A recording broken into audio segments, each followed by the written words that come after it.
kozova kuti nyika yedu yeZimbabwe tatina masanctions kwemakore 20 nawo. Mari yedu ikarohwa nechando ikafa. Tikatora yavamwe mari tikamboita seyeduwo.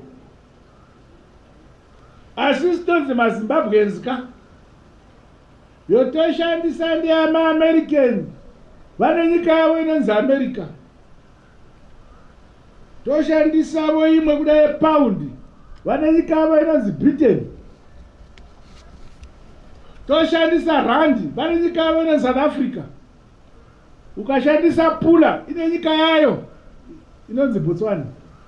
Ukashandisa kwacha ine nyika yayo kwacha inonzi Zambia. Ukashandisa Metcash ine nyika yayo. Tambopusa zvakadini kushaya yeduwo.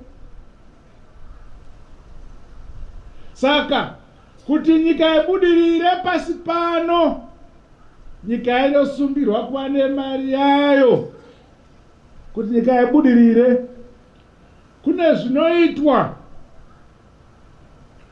zvinoitwa kuti itsigirwe mari iyoyo igosimba. Asi nomborwiswa chaizvo inorwiswa.